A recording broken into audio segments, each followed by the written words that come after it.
Hi guys, welcome back to my channel. Today I'm bringing you another tier ranking video and I am so excited. I'm going to be ranking every single thriller that I have read this year, which is currently a little over 35 thrillers, so we're going to be ranking those in a tier ranking system. I recently did one with Cozy Mysteries. I'll link that above if you haven't seen it, and you guys really liked it, asked for a thriller version. Here is that version. Let's hop in. Okay, so here is our tier ranking system. We have Most Amazing, Love, Average to Good, Not My Favorite, and then DNF'd, Didn't Like. So starting with 56 Days by Catherine Ryan Howard. I liked the premise of this one a lot.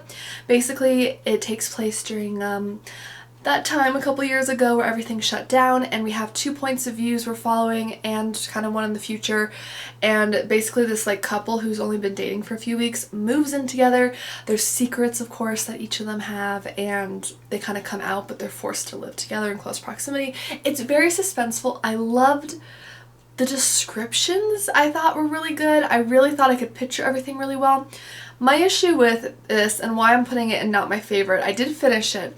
My issue was that the pacing just kept being killed, because you'd be reading from, I believe Sierra was the, it was like a heterosexual couple. So we had Sierra and then Oliver, and Sierra would be reading from her perspective, and then it would cut to Oliver or like the detective in the future, because you know from the start that there was a body found in that apartment they're staying in weeks later, and you're kind of trying to piece it together with both the present and the past perspectives between the couple, and then the present with the detective.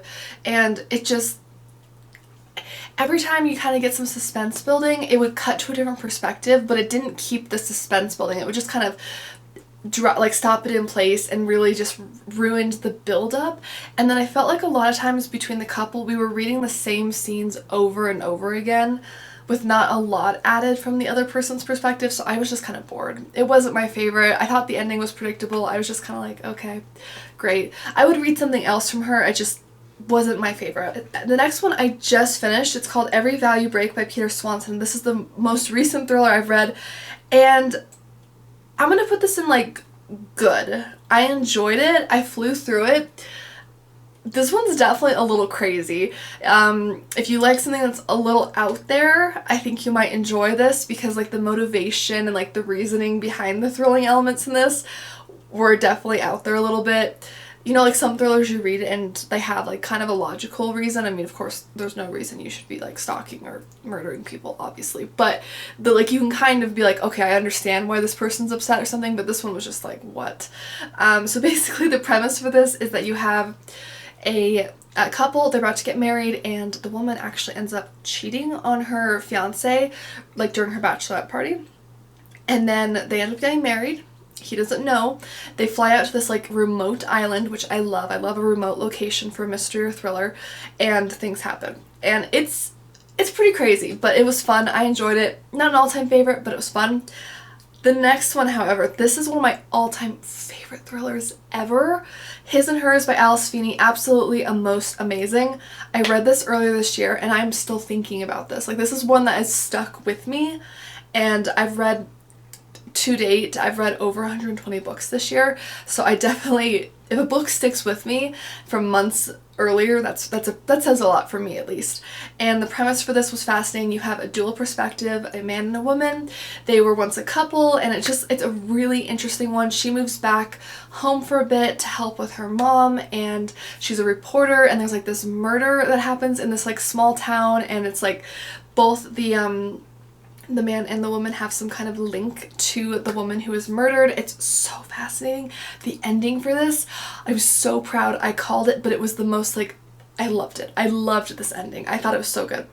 Similarly, Home Before Dark by Riley Sager, I'm gonna put that, I don't know, love or most, that was, Riley Sager is very hit or miss for me. It's like either I love it or I absolutely despise it. I don't really have an in-between for him. I'm gonna say most amazing, especially because this one was actually like very like heavily like it's presented as like a haunted house like thriller. So you have this woman, she's returning back home after all these years, and her family, when she was a very young child, had fled the house in the middle of the night because of hauntings, and she's coming back all these years later to like sell it and renovate the house because her family still owned it. And all these things start happening, and she looks into her past to really find out, because she never understood why they left. She was very little, she has very few memories, and it's really fascinating. And her father actually wrote a best-selling novel on their experiences at the haunted house, which like made it very famous. It made her famous as a result, which she's not. It's really good. It's good. I would recommend it. I think it does actually take place during summer, but I feel like it's perfect for fall because it's very spooky, very eerie. Next one was a DNF. This was I Have Some Questions for You, and I really didn't like this. General premise, young woman comes back home after a while. There'd been a murder when she was like going to school in the area, and she decides to like job at the school. She wants to like get to the bottom things, and it was so boring. I only got like 30% of the way into this. It was so dense and just slow for me.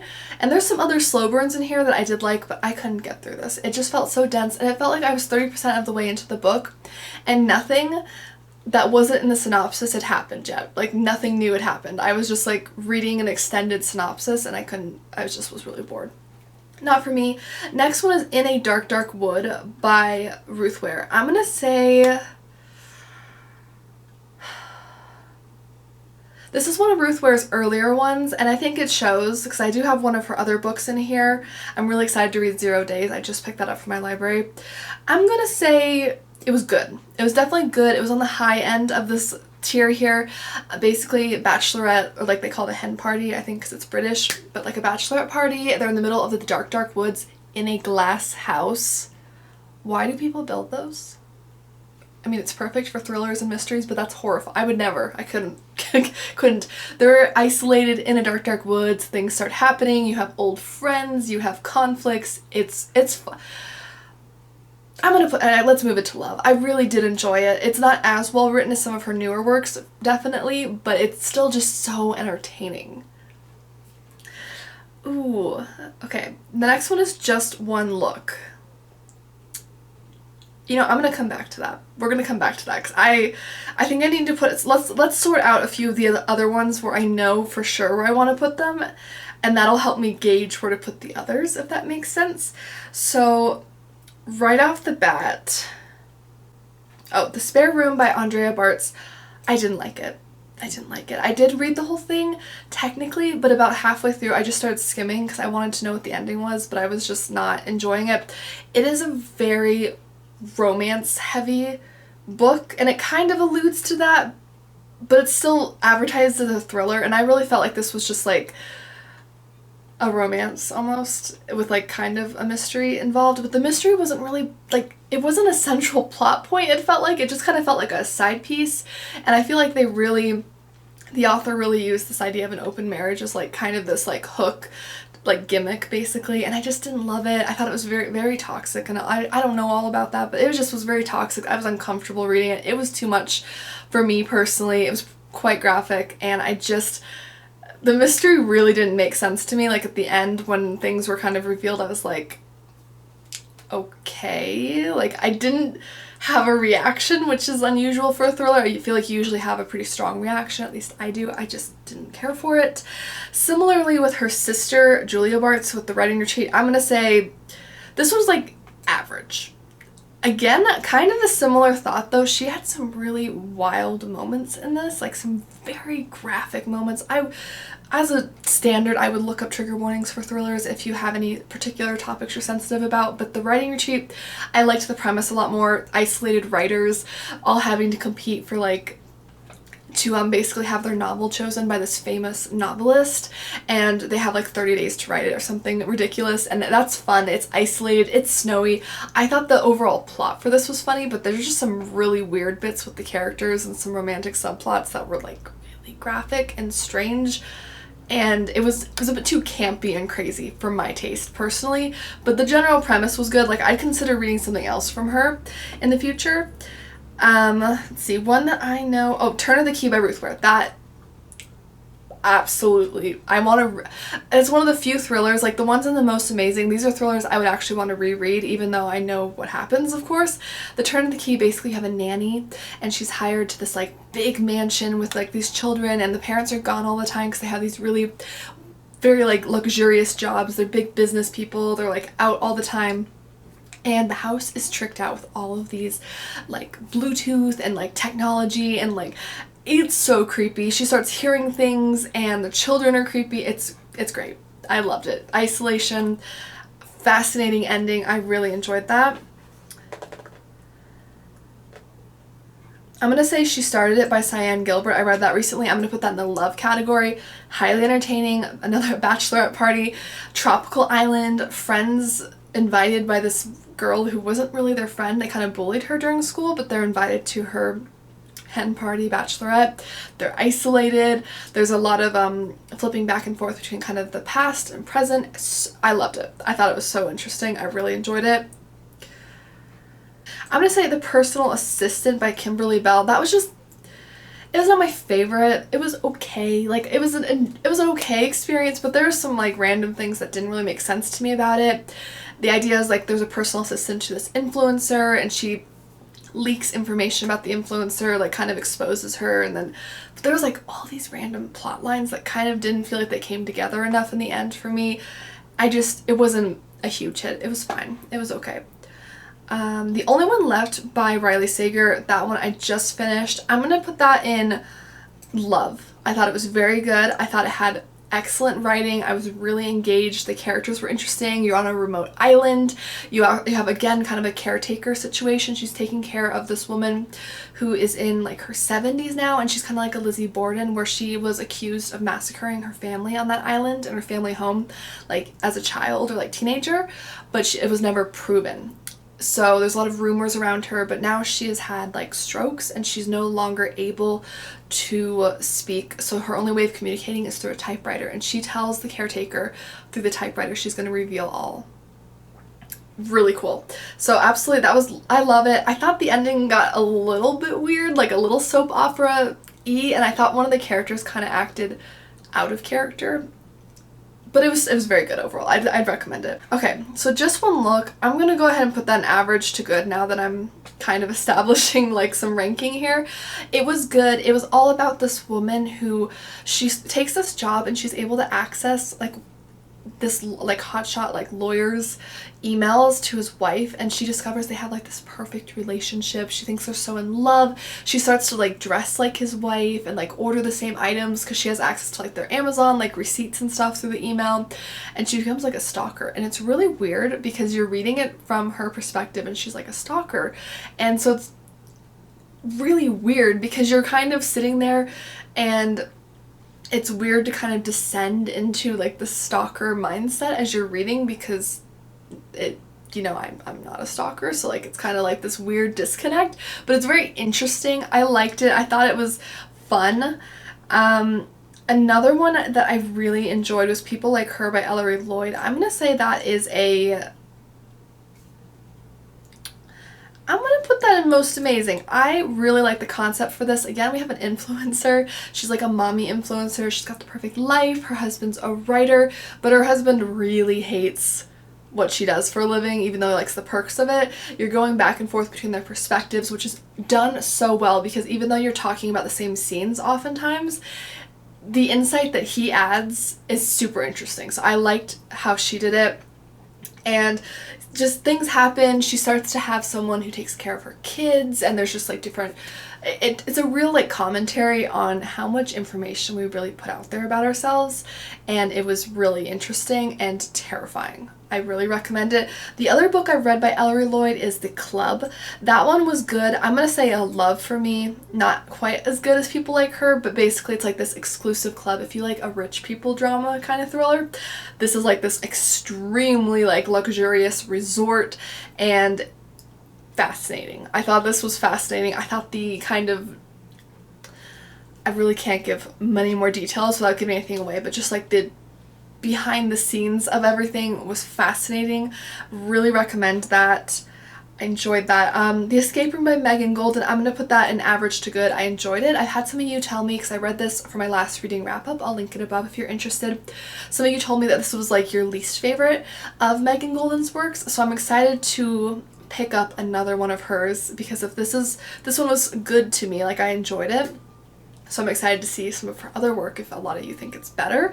But as the name suggests, these 4 corporate like business people are stuck in this elevator. They're all like rising Wall Street stars, and they're put into an escape room as like a team building exercise. But when they get there, they get into the elevator to go to the escape room, and they get locked in, like they're trapped. And all these secrets start to come out about their past. They hate each other's guts. You're going back and forth between past and present. You're learning what they've done to other people. It's really horrible. Very interesting. A fun ending, I think. It was very fun, I thought. One that I didn't finish was The Last Party by Claire McIntosh. This was just an issue with me connecting with the writing style. I think I got about halfway through. I just didn't love the writing style. It wasn't for me personally. The characters were fine, but I didn't really connect with them. I wasn't that curious about what was going on with the body that was found. I just was kind of like, okay. And I found myself just very like ambivalent towards it, which is why I DNF'd it. Just kind of a writing style issue. Nothing else I could really pinpoint.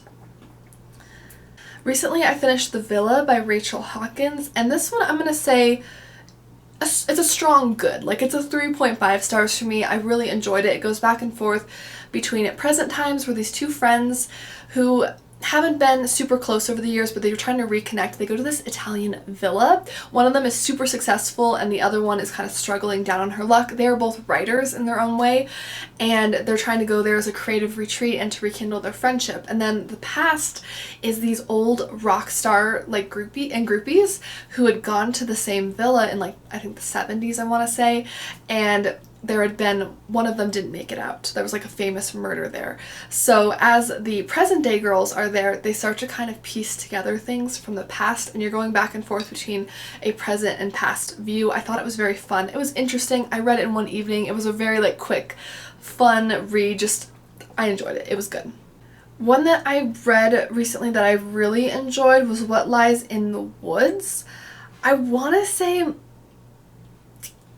I'm going to put that in love. It was a very solid read. I really enjoyed it. It was my first book by that author, and basically we kind of have this woman, she's going back home to her town, and basically there had been a attack on her. Like, she'd been brutally attacked and stabbed as a child, and her 2 friends were witnesses to the crime and helped put away somebody for it. And she kind of is questioning, though, the person who was attacked. She's like, was this really what happened? She's starting to really question that. She has gaps in her memory, and so she goes back to the woods. She talks to those friends again. It's very interesting. I really enjoyed it. Very fast-paced, very thrilling. The Family Game by Catherine Stedman. This one was so convoluted. I loved aspects of this. Basically, our main character, she is engaged to this man, and he is like from a fabulously wealthy family, like a ridiculously wealthy family. And his family is strange. They are intense. And so he kind of tries to warn her, and they're going on like a holiday together to like his family home. And they do these family games, but these aren't normal, like, they're not talking like Monopoly or Bingo or something. Like, these are weird, wacky games with like real life consequences. And I love the game aspect of it, but the characters weren't, they really like, they didn't feel consistent throughout the book, and not in a way where it was like, oh, you know, surprise, this person's a baddie, but in a way where it was like, wait, is this the same character we're reading? Like, it didn't seem consistent with the writing. And then there was some really weird scenes between the main character and her father-in-law that made me so uncomfortable. Like, really weird scenes that was never addressed, and I was like, okay, like, it was weird. Honestly, not my favorite. Another one, let's see. Rock, Paper, Scissors by Alice Feeney. That's gonna have to go in Most Amazing. That one, the ending for that completely blew my mind. I had no idea. I did not see it coming in any way. I was shocked. I remember sitting there with the ending, like reading it, and just my mind was like melting. It was a really fantastic read. Basically with this couple, they're kind of struggling with their marriage. They go on this retreat, and they're supposed to meet up at this like kind of church place, like to stay there, and it's snowing and they're isolated and things are coming out from the past and they're being watched. It's very creepy, a great winter thriller especially. Similarly, we have Sometimes I Lie by Alice Feeney. That's going in love for the sole reason that the ending for this, like the very, very ending of this, I can't accept it. I can't accept it, and I can't really go into details, obviously, because it's the ending, but premise of this is that our main character is in a coma, and she can hear, but her eyes are closed and people aren't aware that she is able to hear them. And her husband and sister are often visiting her, and she suspects that one of them is the reason that she's in the coma. And you're also going back and forth with some like diary entries from the youth, and it's just fascinating. It's a really good read, very intense. Just the ending was good, except just this one part at the end just made me so mad that I had to knock it down 1 star because I couldn't deal with it. The Chateau by Jacqueline Goldis. This was one of my most anticipated thriller releases this year, and I think it delivered. Now this, I'm going to put in love.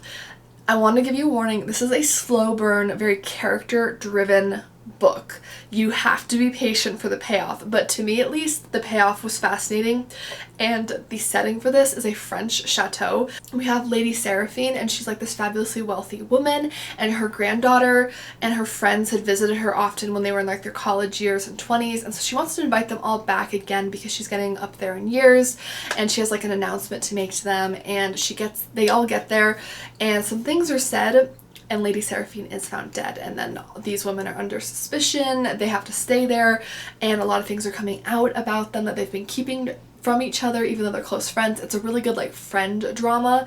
And then you have the French chateau. The descriptions, the setting, awesome, amazing. Very surprising way that this was taken. I didn't expect some of the depth that this had, but I liked it. I personally really liked it. Okay, The Last Word by Taylor Adams. I know a lot of people liked this. I DNF'd it. I didn't like it at all. I found the main character to be really annoying. I felt like, I didn't finish it, but I felt like it was really obvious where the book was going, and maybe it didn't go that way, but I just didn't care about the main character. I thought it was weird. It wasn't for me. Similarly, we have The Good Ones by Polly Stewart. Now, this was very well written, beautifully well written.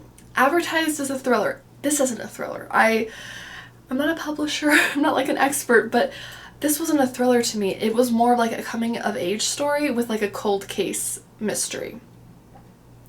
But there really was no thrilling aspect. Like at no point, you know, a thriller is usually like the main character, they feel like they're in some kind of danger, whether it's physical or psychological, or both, and the main character was never really in danger, and it was just kind of more of this coming of age and like kind of coming to terms with the past story. I also didn't understand because she was coming back to her hometown, and a friend of hers who had like gone missing years ago, and that's kind of what the cold case is around. And she comes back and she's surprised because all these people have moved on after all these years, as if they should have been stuck in the past. I don't know, but it goes back and forth between the present and then her past, where she, you know, where there's flashbacks about her and the friend, and her and the friend weren't close at all. I don't know why she's hung up on this person so much. I couldn't really understand it. The coming of age story just really didn't do it for me, but the writing was stunning, so I will give it that. Next we have A Couple by Sandy Jones. So I have read 3 by her. We have The First Mistake, The Half-Sister, and The Other Woman. So The Other Woman is the first one I read. This was good. I gave it 3.5 stars. It was a good read, really interesting. We again have a couple who is engaged, and the fiance, the woman, is going to meet her fiance's mother for the first time, and her mother is giving her the worst time. Like, we're talking like nightmare mother-in-law, which I know is often hyped up in the media, and it's really sad, but in this case, I mean, she was a nightmare. And she's just trying to break up the relationship in any way she can to get the marriage to not go through. It's very interesting. I really liked it. I really enjoyed it. The Half-Sister, however, was not my favorite. It is actually written later, I think, than the other 2, which is interesting because I feel like sometimes you can tell like the writer's really improving over the years, which is what you would expect or hope for, I think. But The Half-Sister was basically, you have 2 sisters and their mother, and the father has recently passed away like a year ago. They're all grieving in their own ways. The 2 sisters are not very close, and one day a half-sister comes to the door claiming to be related to their father, and chaos ensues. Like, one of the sisters wants to know more. The other sister completely denies the fact that there's any way the father had an affair. The mother completely shuts down. Like, it's very dramatic. You're going back and forth between these 2 biological, like, full sisters' perspectives. It's very interesting, and I liked how you really were made to feel sympathetic for both sisters, even though they were very different life goals, aspirations, way of dealing with things. But I felt like the half-sister wasn't really fleshed out, and the ending was kind of rushed, is what it felt like to me. However, the first mistake, most amazing. That was such a fun read, very, very fast paced. Again, this one, I didn't see the twists for this coming at all. It just completely knocked me off my socks. This one involves a married couple again, and the wife starts to suspect the husband's having an affair because he's acting very strange. She's finding like weird receipts for things, like things aren't adding up, and she confides in her friend Beth and starts talking to her about the weird things going on, and then she starts to question, is Beth really on her side too? It's very psychological, very twisty, very fun. The Hacienda, so this is kind of like a gothic thriller drama. And it has a little bit more of like the horror leaning. It is a supernatural one, which is a little outside my comfort zone, but this was really good. I'm gonna say most amazing. It was so well written.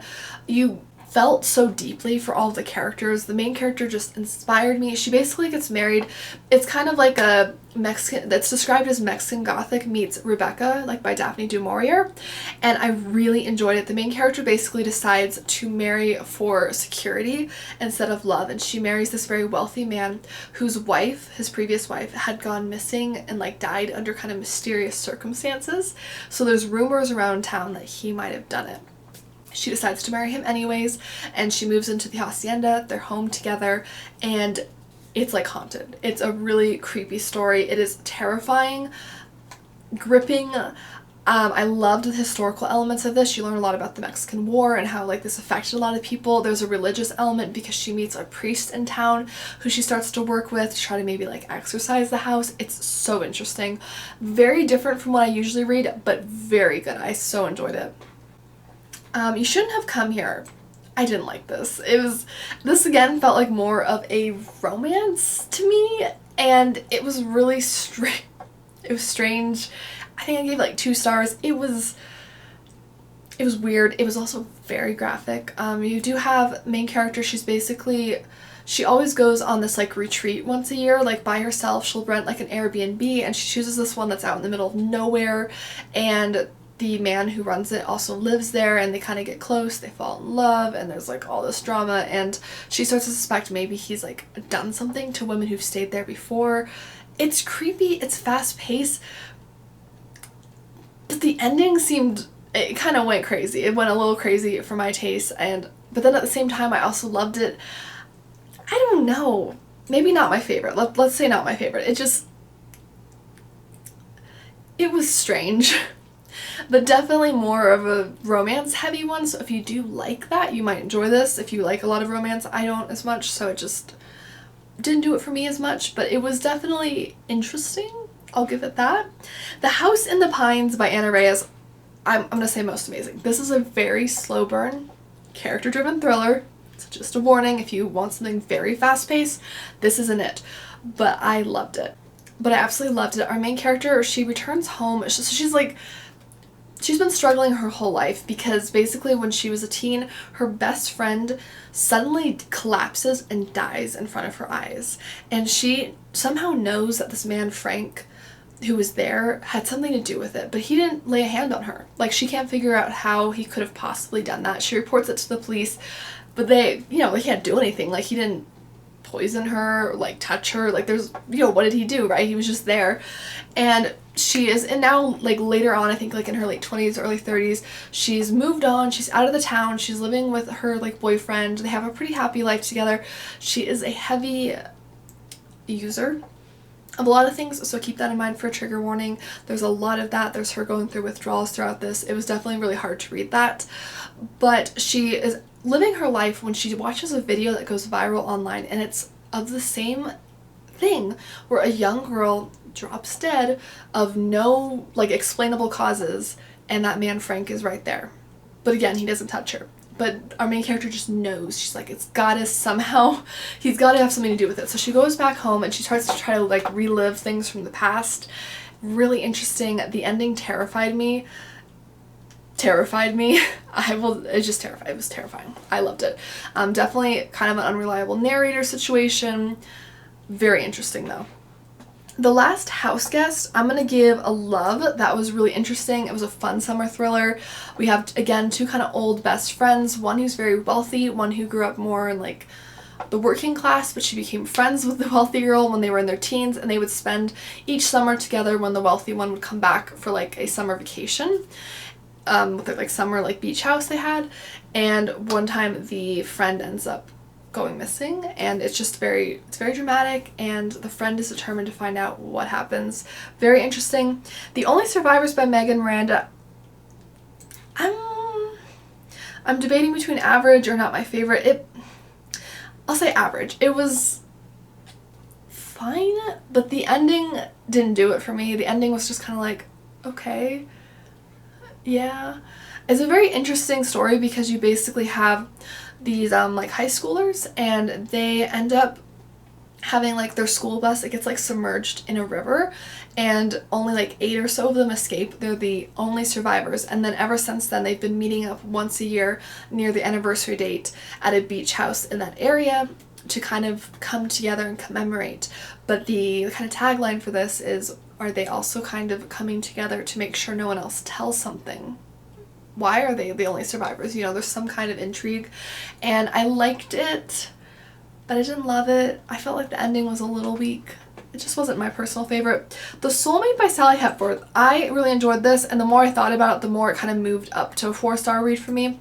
This one, basically, married couple, they just moved with their young children to this house on the cliffside by the ocean, and unfortunately they didn't know this before they moved in, but this is a place that's very popular for people to take their own lives off the cliff. And the husband has managed to talk several people away from the cliffside and been very successful with that and saved people's lives, which is amazing. But one night he goes out there to try to do the same thing, and the person ends up jumping anyways, and he's just devastated. Well, fast forward a little bit, and the wife finds out that the husband actually knew the person who jumped, but he never mentioned it to her, which she found very odd. Like, why wouldn't you say, hey, this person I know from my past, that was the person out there, that's why I'm even more upset about this. And she starts to kind of dig into it. There's a lot of secrets that come out. I thought the author handled some very sensitive topics very well, and I really liked it. It was really good. The Woman in Cabin 10 by Ruth Ware, I'm going to say I love.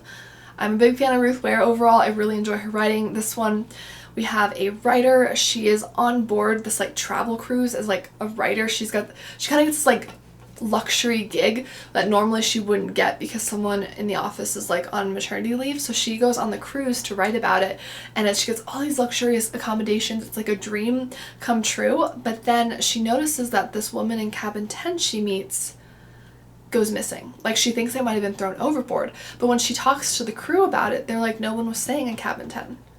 And she starts to really think, am I going crazy? She starts to investigate. She's trying to like find out what happened. Really interesting. Lastly, we have Things We Do in the Dark by Jennifer Hillier. I'm gonna say love. It was a strong 4-star read for me.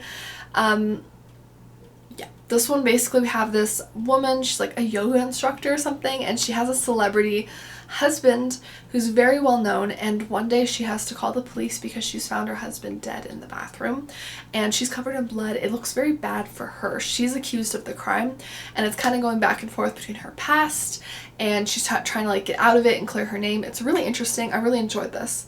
Okay, so looking at this overall, I think really happy with how this looks overall. I think everything, I don't think there's anything I want to move around. Yeah, I think I'm really happy with how everything turned out ranking wise. I think this is a pretty good overview. Say definitely Ruth Ware and Alice Feeney, definitely kind of in the top tier for me. Riley Sager, we have 2 in the top tiers there.